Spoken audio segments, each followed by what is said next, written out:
call comes in. There's a suspicious person lurking around, whether it's a street, the backyard of a home, or the parking lot of a mall.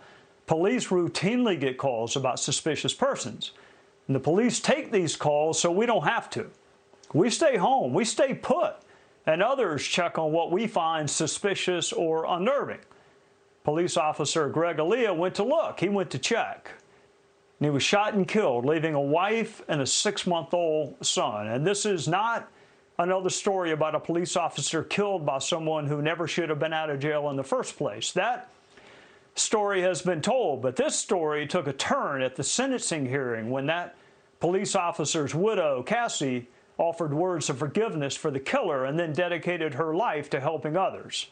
Serve and Connect is an organization which brings officers together with the communities they serve, so there will be fewer shootings and fewer grieving spouses and fewer children growing up without fathers. Today is the day we honor police officers who died in the line of duty, and one way to do that is to honor the people they left behind and loved. Kassy, thank you for joining us. First, would you let people know what Greg was like and how your son is doing?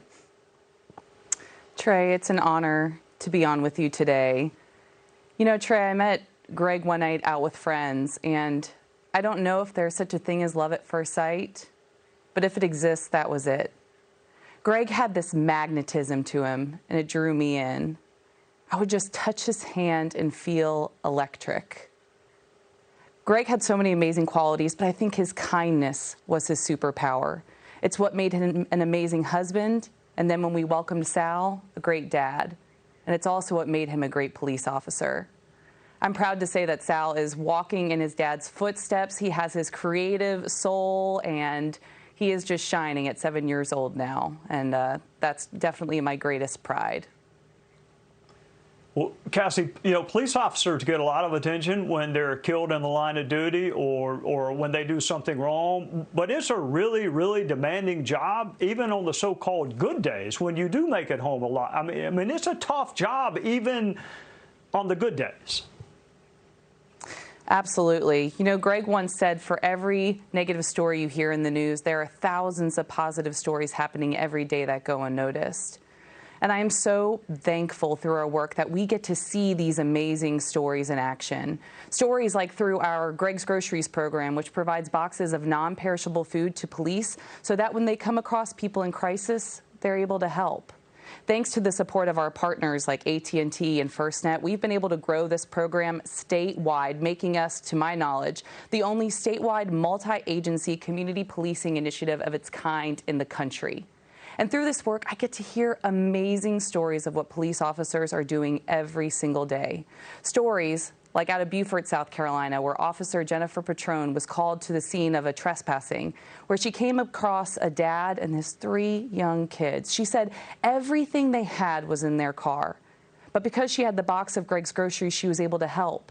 The dad was terrified that he'd be in trouble, but instead she gave him this box of food, and they were able to get their family help and get them off the street. And that's just one story. We're hearing countless stories every single day about the important impact that officers are making, and I'm proud that we get to lift that up through our work.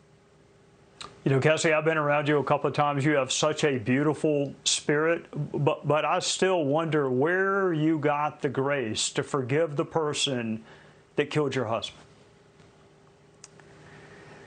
I'm honored by those words, Trey, and you know, there was a long time where I couldn't even think about the man who killed Greg without feeling so much hate and anger in my heart. And there was a real disconnect between this mother that I wanted to be for our son Sal, teaching him about empathy and compassion, but then the reality of the pain.